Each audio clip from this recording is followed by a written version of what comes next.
What's up, guys? Vital Notion here today, and guys, today I'm bringing you a complete Easter egg tutorial on the map Buried. This is Maxis' side of the Easter egg, and what you're going to want to do to get started is go ahead and build everything. Make sure all the parts are built. The part in the bottom of the barn, make sure it goes to Maxis' noose machine outside of the courthouse. That is completely necessary to start, and you also need to get the paralyzer and the time bombs. You want to do this in an early round, preferably round 1, so withdraw some money from the bank. But the first step here is to take your paralyzer and activate this orb. This is one of 4 orbs. This is outside of the saloon to the left hand side, and once you hear that sound cue, you want to set a resonator down as well as a turbine, and you're going to get the orb to blow up. Like I said, you're going to do it 4 times. The second one here is inside of the graveyard to the left of the church. You're going to go through the haunted forest area, go to the left. It's up in the left hand corner, pretty easy to find. The third one here is in the caverns. You want to go through the saloon to get here, up that little broken railroad path, kind of going toward Quick Revive, and that is the third one. It doesn't matter what order you do these in, you can just do them all and it doesn't matter. The fourth one here is through the haunted house. You want to go through, this is on the other side, on the maze side, and I would recommend putting your money up to do this because you do not want to be losing money as you're doing this step.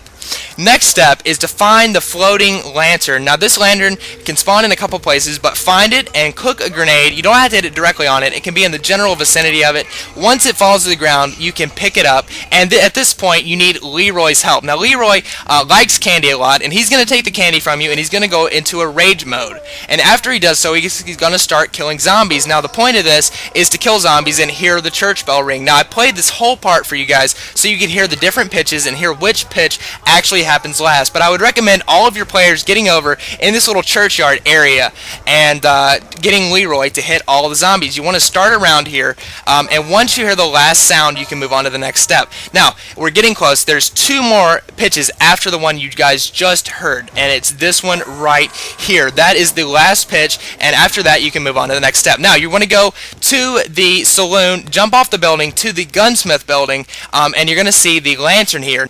Now, you're going to go ahead and place the lantern down, and then you want to go get Galvan Knuckles as well as Vulture Aid, and you need to do this before the next step because this is necessary in starting the next step. But getting on to the code, this is the chart that you're going to need to solve the code. This is the easiest way. Let's say that you have a backwards L as the first shape. You're going to be looking at the top left quadrant of this, and let's say the tick mark is in the first slot. That means that the first letter is an A. Let's say you have a forward L. It's going to be in the top right quadrant, and the first tick mark is a G. That's going to be your first letter. You're just going to look at this chart to decide what your code says. So in our code, we had a forward L and the tick mark was in the first slot. So that meant the first letter was a G. That automatically means that Ground Biter Pits was first. The second one was a backwards L and the tick mark was in the third slot. So that meant that the second one was Consumption Cross. You're going to go through and do that. Now after you do so, you're going to take your Galvan Knuckles that you just got, or you got in round 1 anyways. That's the best way to do it. And you're going to go and knife. Before you knife the last one though, make sure you throw your time bomb down. We did not do it this game, but we did it the second game, so make sure you throw that time bomb down, and you're going to follow this orb. Now, once this orb comes out, you want to start a new round. I would recommend starting it beforehand, and that is the best way, and you're going to have people stationed at 2 different locations. It sometimes helps to have 3, but we did it in 2 in this game. You have a guy outside of Juggernog here, and then you have another guy outside the saloon.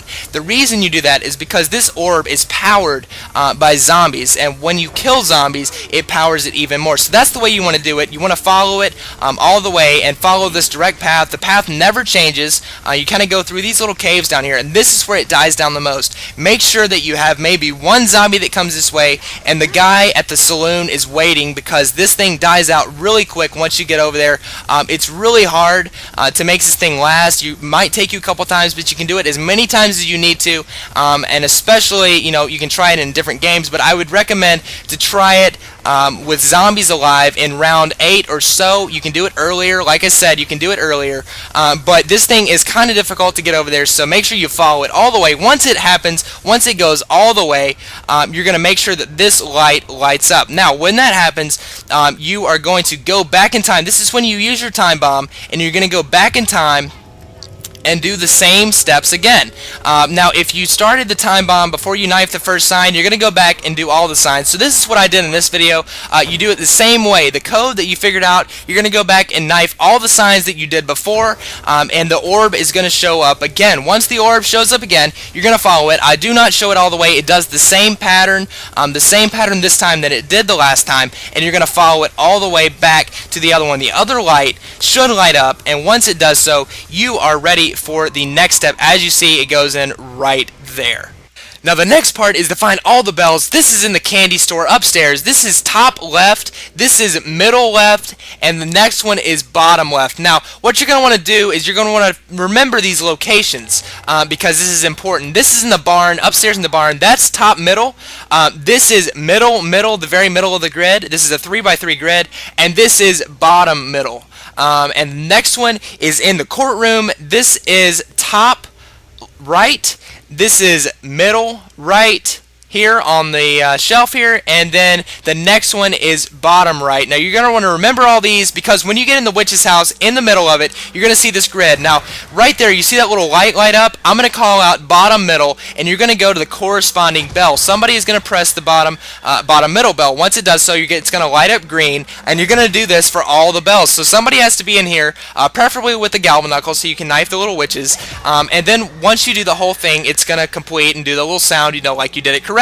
But you're going to want to call out all those bell locations. So if you didn't catch all the bell locations, I would recommend writing them all down or getting someone to memorize them. That's what we did. We just went through and memorized them. If you get one wrong, you can just start over, but it is a pain to start over. And I would recommend just getting them all memorized and getting everyone on the same page. Now guys, once you finish this step, you are on to the last step of the Easter egg, and this is to go out to the well. This is in front of the church, in front of the haunted house, kind of in that haunted woods area, and you're going to go press X to make a wish on the well. And it's going to have that little cue when you go up to it. It's going to say press X to make a wish, and then all of these targets are going to spawn. You're going to stand in 4 locations. You need 4 players to do this Easter egg. So you're going to stand at the house, at the haunted house. You're going to stand out in front of the house right here in this area, just to the left of the well, and you're also going to stand over in Juggernog, close to where you let Leroy out. That's the 3rd location. This one is fairly easy. I would recommend this for a player that it doesn't have as much skill as your other players. The house is hard, as well as the saloon. The saloon is a very, very hard one. Make sure you have your best player in the saloon. Now, in order to complete this correctly, you need to hit all of the signs down in the time that it has allotted. The signs only stay up for a few seconds, and you'll see that they go down if you do not shoot them. You need to make sure that everyone has a gun with a decent amount of ammo. I would recommend a PDW, although you do not have to have the PDW. Now this is our successful run. They spawn in the same spot every time, so guys, try to remember where they spawn. That way you can go ahead and start aiming before they show up. And it took us guys probably like 20 times to get this right, but I have to thank my players right now. Thank you to Treated and Kaboom and Mathematics for you guys' help. It really, really helped to have a good team. They were very cooperative and really helped me through this, so thank you guys so much, and I really hope you guys enjoyed this Easter egg. This is one of my favorite Easter eggs all time. If you go down, you do not lose your perks, so it's very similar to Moon. And if you die out, you also do not lose the perks. It's super nice. If you go down though and you have Mule Kick, which you do, you will lose the 3rd slot weapon, but make sure that is a weapon you don't care about. But thank you guys so much. That is Mind Games, the achievement, and I hope you guys did enjoy this video. See you guys.